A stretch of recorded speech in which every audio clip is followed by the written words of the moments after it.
क्या हो अगर किसी इंसान को ऐसी बीमारी लग जाए कि वो किसी इंसान को छुए तो उसे करंट लगता है और वो अधमरा हो जाता है। ऐसा होते ही उसे एक छोटी लड़की और एक लड़का दिखते हैं।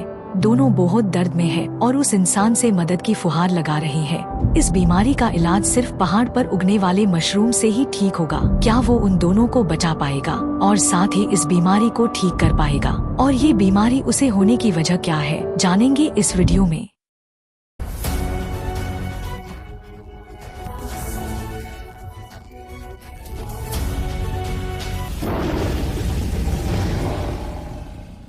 कहानी स्क्रीन से। फिल्म की शुरुआत में हम एक अघोरी को देखते हैं जिसका नाम शंकर होता है। शंकर एक अघोरी कबीले में रहता है और जब वह रात को सो रहा होता है तभी अचानक से कबीले के कुछ लोग उसे आग लगाकर जलाने की कोशिश करते हैं, जिससे शंकर किसी तरह से बचकर निकलता है। अब जिन लोगों ने आग लगाई थी वे और शंकर इस कबीले के बड़े गुरुजी से जाकर मिलते हैं। कबीले के ज्यादातर लोग बोलते हैं कि शंकर को एक अजीब तरह की बीमारी है, कहीं यह बीमारी और लोगों में ना फैल जाए, इसलिए हमें शंकर को बाहर निकाल देना चाहिए। कुछ लोग तो यह भी कहते हैं कि शंकर को कोई बीमारी नहीं बल्कि महादेव ने खुद उसे श्राप दिया है, ये श्राप हमें भी लग जाएगा। अब कबीले के नियमों के मुताबिक गुरुजी शंकर को एक मौका देते हैं, यानी कि उसे किसी के साथ मुकाबला करना होगा। अगर इस मुकाबले को शंकर जीत गया तो वह यहाँ रह सकता है और अगर नहीं तो उसे तुरंत कबीले को छोड़ना होगा। बस फिर क्या था, मुकाबला शुरू होता है। जैसे ही सामने वाला शंकर को इस दौरान हल्का सा टच करता है वैसे ही शंकर को ना जाने क्या होता है और वह जमीन पर गिरकर तड़पने लग जाता है, मानो जैसे उसे दौरे पड़ रही हों। उसका पूरा शरीर नीला पड़ गया था, यानी कि यही अजीब बीमारी है। शंकर को असल में जैसे ही कोई दूसरा छू लेता या शंकर ने ही किसी को छू लिया तो वैसे ही उसे बिजली के झटके लगने जैसा एहसास होता है और देखने वाले को लगता है कि उसे दौरे पड़ रही हैं। अपनी इस बीमारी की वजह से शंकर इस मुकाबले में हार गया था और अब उसे अगली सुबह होते ही कबीले से जाने के लिए बोल दिया जाता है। उसी कबीले का एक अघोरी शंकर से पूछता है कि क्या तुम्हें अब तक अपना बीता हुआ कल याद नहीं आया? दरअसल इस कबीले में आने के पहले की यादें शंकर को याद नहीं थी और उसे यहाँ महागुरु केदार बाबा लेकर आए थे। वो आदमी कहता है कि सुना है केदार बाबा आजकल प्रयागराज के कुंभ मेले में निवास कर रही हैं, तुम जाकर उनसे मिलो, वह जरूर तुम्हारे बीते हुए कल और इस बीमारी के बारे में जानते होंगे। अगले सीन में कहानी CAT नाम की एक इलीगल मेडिकल फैसिलिटी की तरफ शिफ्ट होती है, जहाँ पर हम एक लड़के को देखते हैं जिसे यहाँ के लोग सब्जेक्ट CT 333 कहकर बुलाते हैं। इस फैसिलिटी का मेन हेड डॉक्टर बख्शी नाम का एक आदमी है। अब यहाँ पर एक आर्मी जनरल आकर डॉक्टर बख्शी से पूछता है कि एक्सपेरिमेंट कहाँ तक पहुँचा, जिस पर डॉक्टर बख्शी कहता है कि एक्सपेरिमेंट अभी चल ही रहा है, हमें और वक्त चाहिए। इस कन्वर्जन एक्सपेरिमेंट में CT 333 को पहले लड़कों की फोटोज दिखाते हैं, फिर उसे लड़कियों की फोटोज दिखाते हैं। जब लड़कियों की फोटोज दिखाते हैं तो उसे शॉक देते हैं, इस वजह से वो डर के मारे ही सही लेकिन लड़कियों के बारे में कुछ भी फील नहीं करेगा। अब यहाँ पर किस बारे में बात हो रही है यह हमें आगे पता चलेगा। जनरल डॉक्टर बख्शी से कहता है कि पिछले 6 साल से मैं यही सुन रहा हूँ, तुम्हारे पास अब सिर्फ 2 महीने हैं इसमें कामयाब होने के लिए। इतना कहकर वो वहाँ से चला जाता है। यहाँ पर हम समझ पाते हैं कि वो लड़का पिछले 6 सालों से यहाँ पर कैद है और टेस्ट सब्जेक्ट के नाम पर टॉर्चर झेल रहा है। इस कारण वो एक दिन भागने की कोशिश भी करता है पर डॉक्टर बख्शी उसे पकड़ लेता है और उसको इसके लिए सजा भी देता है। इन सब कामों में डॉक्टर बख्शी का साथ उसकी असिस्टेंट तारा देती है। अगले सीन में कहानी मुड़ती है साउथ इंडिया के एक गांव की तरफ, जो कि एक देवदासी गांव है। यहाँ उमा नाम की एक छोटी लड़की को देखते हैं जो कि एक पेड़ से आम तोड़कर खा रही होती है। तभी उसे अगले सीन में बगीचे का मालिक पकड़ लेता है और उसे काफी उल्टा सीधा कहने लगता है। असल में उमा एक देवदासी दुर्गा की बेटी है। अब यहाँ का एक जमींदार गाँव के मुखिया को देवी माँ को चढ़ाने के नाम पर अच्छा खासा सामान देता है और बदले में गांव का मुखिया उसे दुर्गा यानी कि देवदासी के पास भेज देता है। यानी कि इस गांव में मंदिर की देवदासी के नाम पर देवदासियों के साथ गलत काम किया जाता है।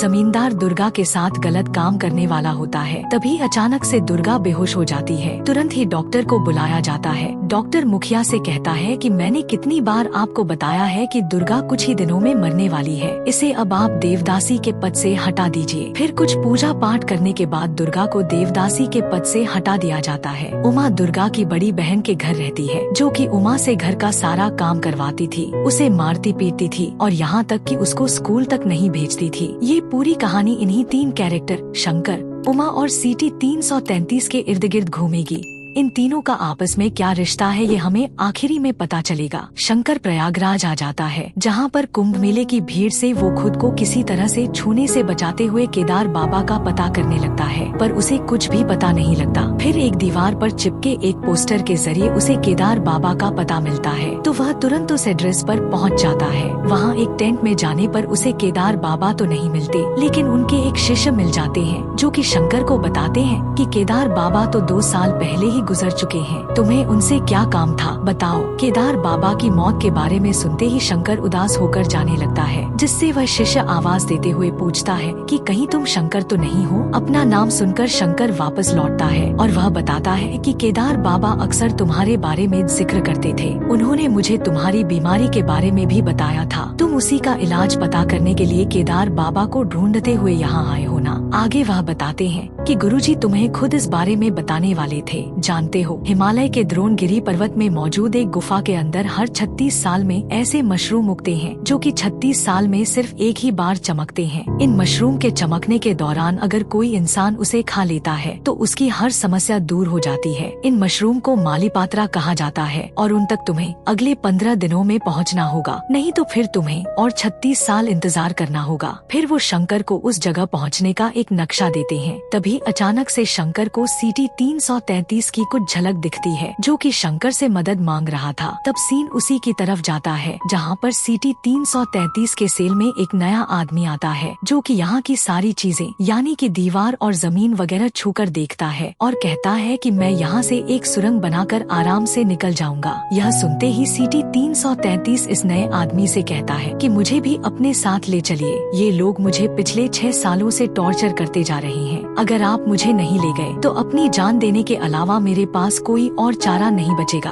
वो आदमी सिटी 333 से कहता है कि ठीक है, मैं तुम्हें ले चलूंगा, लेकिन इसके लिए तुम्हें मेरा एक काम करना होगा। अब इसके बाद दुर्गा को दिखाया जाता है, जो कि अब देवदासी नहीं है, इसलिए वह अपनी बेटी उमा को ले जाने आई थी। उसने उमा का जन्म होते ही उसे यहाँ छोड़ दिया था और फिर कभी उससे मिलने नहीं आई। इस कारण से उमा अपनी माँ से नफरत करती है। फिर भी दुर्गा उसे अपने साथ अपनी माँ के घर ले आती है। इस दौरान गांव के मुखिया का लड़का रवि अपने एक डॉक्टर दोस्त को इस गांव में लेकर आता है, ऐसे घूमने फिरने के लिए। वहीं दूसरी तरफ शंकर को जब पता चलता है कि उस मशरूम तक पहुंचने का रास्ता बहुत ही मुश्किल है, तो वो अपनी हिम्मत हार जाता है और वहां जाने से इनकार कर देता है। इस पर वही गुरुजी कहते हैं कि तुम तो बहुत कमजोर हो, मंजिल के इतने करीब होने के बावजूद तुम हार मान गए। तुम पहली बार आए और तुम्हारे हाथ में यह नक्शा लग गया। आगे वो एक लड़की की तरफ पॉइंट करते हुए कहते हैं कि ये लड़की हर साल मुझसे आकर उन मशरूम तक पहुंचने का रास्ता पूछती रहती है। इसे इस मौके का बेसब्री से इंतजार था। तुम्हें बिना कोशिश किए हार नहीं माननी चाहिए। एक काम करो, तुम और यह लड़की वहाँ साथ में जाओ, क्योंकि तुम दोनों को ही उस मशरूम की जरूरत है। इस पर शंकर कहता है कि मेरी किस्मत बहुत खराब है, 15 दिन काफी नहीं है वहाँ तक पहुँचने के लिए। इतना कहकर वह वहाँ से जाने लगता है। यह देख वह लड़की, जिसका नाम जानवी है, शंकर के पीछे आती है और उसे समझाती है कि मुझे तुम्हारी प्रॉब्लम के बारे में पता है, एक बार ट्राई कर लो, शायद इससे तुम्हारी बीमारी खत्म हो जाए और तुम भी नॉर्मल लोगों की तरह अपनी जिंदगी बिता पाओ। यह सुनकर शंकर कहता है कि ठीक है गुरुजी, मैं जाऊंगा, लेकिन इस लड़की के साथ नहीं,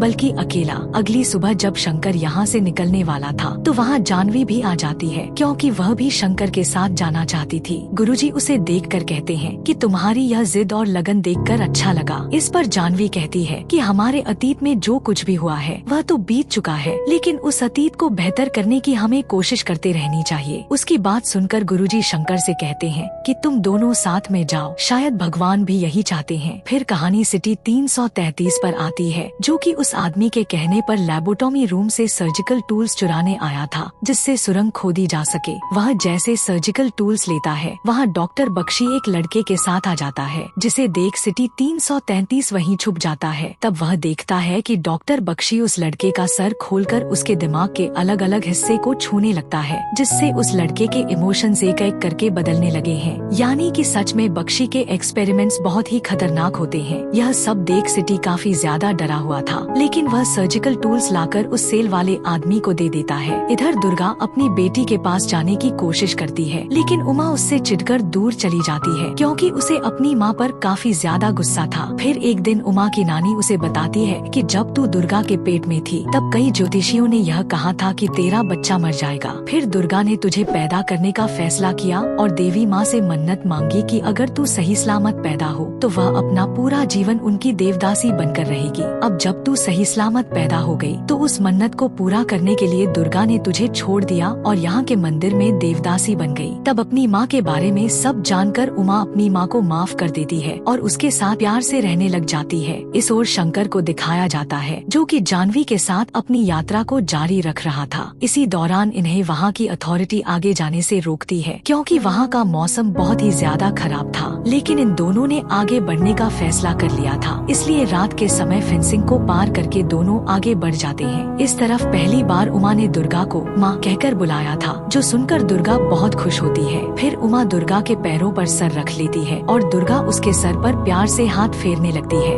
यहाँ मेडिकल फैसिलिटी में वह आदमी सिटी 333 के साथ सुरंग खोदने में लग गया था। वहीं शंकर और जानवी भी किसी तरह से तूफान वगैरह को पार करके आगे बढ़ते हैं। अब उस मशरूम तक पहुंचने के लिए उनके पास केवल 4 दिन का वक्त था। तब आगे इन्हें एक खाई मिलती है, मतलब कि इन्हें इस खाई को पार करके दूसरी तरफ जाना होगा। दरअसल यहाँ पर कुछ सालों पहले कोई खाई नहीं थी, लेकिन भूकंप की वजह से अब बन गई है। शंकर अपनी कमर में रस्सी बांधकर दूसरी तरफ कई बार कूदने की कोशिश करता है, लेकिन वह हर बार नाकामयाब हो जाता है। यह देख अब जानवी भी कोशिश करती है, पर वह भी लटक जाती है और उस तरफ नहीं पहुंच पाती। तभी अचानक से जानवी की रस्सी छूट जाती है, पर शंकर उसे बचा लेता है और ऊपर खींचता है। वह कहता है कि अब हमें वापस लौट जाना चाहिए। इस पर जानवी कहती है कि तुम पागल हो क्या, कुछ और कोशिश करने के बाद हम उस तरफ पहुंच जाएंगे। यह मौका अगर हमारे हाथ से गया तो अगला मौका 36 साल बाद मिलेगा। क्या तुम इतने साल बिना किसी को छुए बिता सकते हो? अभी भी हमारे पास 4 दिन का वक्त है, इतने करीब आकर लौटना बेवकूफी होगी। शंकर जवाब देता है कि मैं नहीं चाहता कि मेरी वजह से तुम्हारी जान जाए, इसलिए मैं वापस जा रहा हूँ। तब यहाँ दोनों ही अलग अलग रास्ते पर निकल जाते हैं, मतलब कि जानवी मशरूम की तरफ बढ़ गई थी। फिर कहानी उमा की तरफ आती है, जिसे उसकी माँ कह रही थी कि तुम्हें यहाँ से जाना होगा, नहीं तो ये लोग तुम्हारा भी वही हाल करेंगे जो इन्होंने मेरा किया है। असल में पिछले कुछ दिनों में गाँव के अंदर दंगा फसाद, चोरी चकारी काफी ज्यादा बढ़ गई है। यह सब देख गाँव के मुखिया को लगा कि यह इसलिए हो रहा है क्योंकि कोई देवदासी नहीं है, इसलिए वह दुर्गा से आकर मिलता है और उससे कहता है कि तुम अपनी बेटी उमा को अगली देवदासी बनने के लिए भेज देना। मुखिया की बात सुनकर दुर्गा सोच में पड़ जाती है कि ये लोग उसकी बच्ची का भी यही हाल करेंगे। यही वजह थी कि वह उमा को गांव से दूर भेजना चाहती थी। इस तरफ जानवी बर्फीले पानी में अचानक से गिर जाती है और उसके पैर में बैग की रस्सी फंस जाती है, जिस कारण से वह ऊपर नहीं आ पा रही थी। तब उसे शंकर आकर बचाता है और उसके पैर की रस्सी काटकर जानवी को पानी से बाहर निकालने में मदद करता है। फिर रात को ये दोनों जब एक जगह पर रुकते हैं तो शंकर कहता है कि तुम बिल्कुल पागल हो, मुझे तो यह समझ नहीं आता कि आखिर तुम क्या हासिल करना चाहती हो, उस मशरूम के पीछे तुम इतनी पागल क्यों हो? जानवी जवाब देती है कि मैं असल में शादीशुदा हूँ, मेरी एक 3 साल की बच्ची भी है, पर अब मेरा डिवोर्स हो चुका है। मेरी शादी अच्छी नहीं चल रही थी, पुराने पलों को सोचकर मैं परेशान रहती हूँ। शंकर बताता है कि मुझे भी एक लड़का और एक छोटी लड़की दिखती है, वो मुझसे बार बार मदद मांगते रहते हैं। जानवी कहती है कि ये तुम्हारा फोबिया या फिर स्ट्रेस होगा। वैसे इस तरह कई लोग अलग अलग वजह से परेशान हैं, जैसे रेप विक्टिम्स, वॉर वेटरन, इन सभी को जरूरत होती है सब कुछ भुलाने की। मैं उस मशरूम में कुछ केमिकल्स मिलाकर ऐसी दवा तैयार करना चाहती हूँ ताकि इंसान अपनी बुरी यादों को भुला सके। इस बीच जानवी को कुछ दूरी पर वही चमकते हुए मशरूम दिखाई देते हैं, जिन्हें दूरबीन से शंकर भी देखकर खुश होता है कि वह अब अपनी मंजिल के करीब आ गया है। उधर गांव में दुर्गा की उसकी बीमारी के कारण मौत हो जाती है और इसी वक्त उमा को ले जाने के लिए मुखिया के 2 आदमी आते हैं। यह देख उमा की नानी उसे पीछे के रास्ते से भगा देती है और नानी के कहने पर उमा एक आदमी के पास पहुँचती है, जो कि उसे छुपा कर रख लेता है। पर जब मुखिया के आदमी यहाँ भी आ जाते हैं तो वह आदमी जल्दी से उमा को ले जाकर एक बस पर बैठा देता है, जो कि गांव के बाहर जा रही थी। यहाँ मेडिकल फैसिलिटी में सुरंग खोदने के बाद सिटी 333 उस आदमी से उसके बारे में पूछता है तो वह बताता है कि मैं असल में इसी फैसिलिटी में काम किया करता था। फिर यहाँ का मैनेजमेंट चेंज हुआ और डॉक्टर बख्शी आया, जो कि लोगों पर बहुत ही खतरनाक एक्सपेरिमेंट किया करता है। यह सब मुझसे देखा नहीं गया। फिर जब मैंने इस बारे में शिकायत करनी चाहिए तो डॉक्टर बख्शी ने अपने राज को छुपाने के लिए मुझे यहाँ बंद कर दिया, पर मैं यहाँ के कोने कोने से वाकिफ हूँ और जल्दी हम दोनों आजाद हो जाएंगे। फिर वह सिटी 333 333 से पूछता है कि क्या कोई तुम्हारा अपना बाहर है? अगर कोई नहीं है तो तुम मेरे साथ ही रह सकते हो, मैं भी बिल्कुल अकेला हूँ। अगले सीन में हम शंकर और जानवी को देखते हैं। शंकर अपने हाथ की लकड़ी को मोड़कर उसे टेढ़ा कर लेता है और फिर उसे रस्सी में बांधकर दूसरी तरफ फेंकता है। तब वह लकड़ी बर्फ में धंस जाती है और रस्सी के सहारे शंकर जानवी को दूसरी तरफ जाने के लिए कहता है, लेकिन उसके जूते के लेस इस रस्सी में फंस जाते हैं और वह आगे नहीं बढ़ पाती। यह देख शंकर उसके लेस को काटता है, लेकिन दोनों के वजन के कारण एक तरफ की रस्सी टूट जाती है, जिससे दोनों ही लटक जाते हैं। फिर ये दोनों किसी तरह से ऊपर चढ़ने की कोशिश करते हैं। तभी काफी बड़ी बर्फ उनके ऊपर गिरती है, जिससे शंकर तो बच जाता है पर जानवी नीचे गिर जाती है। तभी हवा में वह एक उभरी हुई चट्टान पकड़कर लटक जाती है। शंकर अब ऊपर चढ़ गया था तो वह मशरूम वाली गुफा के मुहाने पर पहुंचकर देखता है कि एक ही मशरूम चमक रहा है। इस मशरूम को खाने का फायदा तभी है जब वह चमकता रहे, नहीं तो कोई मतलब नहीं बनता। फिर वह जैसे मशरूम को लेने के लिए हाथ बढ़ाता है तो वह मशरूम चमकना बंद हो जाता है। अब यह देख शंकर काफी उदास हो गया था। दूसरी तरफ जानवी गिरने वाली थी तो शंकर उसे जल्दबाजी में अपना हाथ देता है, यानी कि अब गलती से उसने जानवी को छू दिया था। उसे छूते ही शंकर को दौरे पड़ने लगते हैं और जानवी के साथ वह नीचे गिर जाता है। उधर उमा जब बस से जा रही होती है तो उस बस में उसकी मौसी भी मौजूद थी, जो कि उमा को ले जाकर मुखिया के हवाले कर देती है। उमा यहाँ पर काफी ज्यादा रोती है, पर मुखिया उसे जबरदस्ती देवदासी बना देता है और फिर उसे तैयार करके एक आदमी के पास भेजता है। यह आदमी जब उमा को देखता है तो थोड़ी देर बाद चिल्लाते हुए बाहर आता है। उसने यहाँ पर कुछ ऐसा देख लिया था जो शायद उसे नहीं देखना चाहिए था। मामले का पता चलने पर रवि का डॉक्टर दोस्त उमा को चेक करता है तो वह दंग रह जाता है। असल में उमा को एक खास तरह की बीमारी हो गई थी, जिसके बारे में रवि अपने पिता को बताता है। इस पर मुखिया फैसला करता है कि उमा को जला दिया जाए, लेकिन रवि का डॉक्टर दोस्त यहाँ उससे कहता है कि अगर आप लोगों को ऐतराज न हो तो मैं इसे अपने साथ ले जाऊं। उमा पर मैं कुछ टेस्ट वगैरह करना चाहता हूँ, और मुखिया उमा को उसे दे देता है। यहाँ मेडिकल फैसिलिटी में सुरंग खोदते वक्त जमीन गिरने की वजह से वह आदमी मारा जाता है और सिटी 333 पकड़ा जाता है, जिसे अब तारा काफी ज्यादा टॉर्चर करती है। एक समय तो ऐसा आता है कि शॉक देने वाली मशीन ही खराब हो जाती है, जिसके मेन प्लग को तारा तुरंत बंद करती है। फिर जो रिपोर्ट इनके सामने आती है उसे देख तारा और बख्शी दोनों ही दंग रह जाते हैं, क्योंकि जैसे ये लोग चाहते थे यह रिपोर्ट उससे काफी अलग आई थी, यानी कि इनकी 6 साल की मेहनत खराब हो गई। अब बेहोश हालत में इस लड़के को सेल में डाल दिया जाता है, पर जब सिटी को होश आता है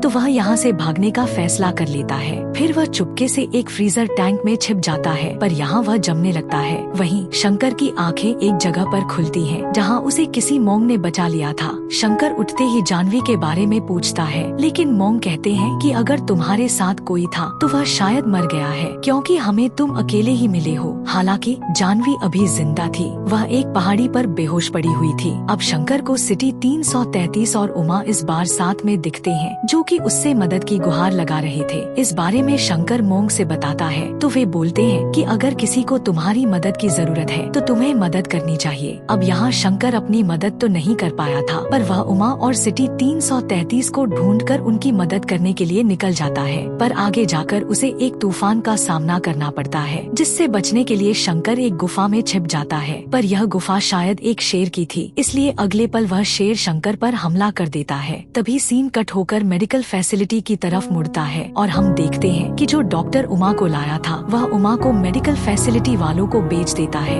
यानी कि उमा भी यहीं आ गई थी। उधर सिटी 333 फ्रीजर टैंक से किसी तरह चिपक कर निकलता है और वहाँ से बाहर आ जाता है, जिसके बारे में डॉक्टर बख्शी को जैसे ही पता चलता है वह सिटी 333 के पीछे कुछ खूंखार कुत्ते छोड़ देता है। तभी यहाँ पर एक मिस्टीरियस आदमी आकर उन कुत्तों से इस लड़के को बचाता है, जिसके साथ रिवील होता है कि मिस्टीरियस आदमी कोई और नहीं बल्कि केदार बाबा है। अब दोस्तों चलिए शुरू से समझते हैं इसके ट्विस्ट को। सबसे पहले उमा की बात करते हैं, जिसे देख एक आदमी डर गया था। असल में उमा को एक रेयर टाइप की डिजीज हो गई थी, जिसकी वजह से उसका का शरीर बढ़ती उम्र के साथ लड़की से लड़के के शरीर में बदल रहा था। यही देखकर वह गांव का आदमी डर गया था। इस डिजीज के बारे में जब रवि के डॉक्टर दोस्त को पता चला तो उसे अपने साथ डॉक्टर बख्शी की मेडिकल फैसिलिटी में ले गया, जहां पर उमा पर बचपन से अगले 6 साल तक कन्वर्जन एक्सपेरिमेंट चलता रहा, जिसमें उसे शॉक दिया जाता और यह कोशिश की जाती कि उसके इस लड़के में बदलते शरीर को फिर से लड़की में बदल दिया जाए। पर इस शॉक थेरेपी की वजह से उमा का शरीर तो नहीं बदला, मगर एक अलग तरह का डिसऑर्डर पैदा हो गया, जिसके तहत अगर वह किसी भी दूसरे इंसान को टच कर लेता तो उसे शॉक लगता और दौरे पड़ते। यानी कि शंकर वाली बीमारी मेडिकल फैसिलिटी से शंकर को केदार बाबा बचा कर लाए थे और शंकर अपना पिछला जीवन भूल गया था, तो केदार बाबा ने उसे अघोरी कबीले में दे दिया। यानी कि उमा सिटी 333 और शंकर तीनों एक ही हैं, जिसमें शंकर पहले उमा था, फिर सिटी 333 बना और अब शंकर। यही वजह थी कि वह शंकर को दिखते थे, बस उसे कुछ भी याद नहीं था। अब कहानी शंकर पर आती है, जो कि शेर से बचने के चक्कर में पहाड़ से लटक जाता है। उसी समय उसे एक मशरूम चमकता हुआ दिखता है और वह उस मशरूम को उसी लकड़ी से अपने पास खींचता है, मगर शेर की वजह से वह नीचे गिर पड़ता है। अगले सीन में शंकर एक नदी के पास बेहोश पड़ा हुआ था, जिसके पास जानवी आती है।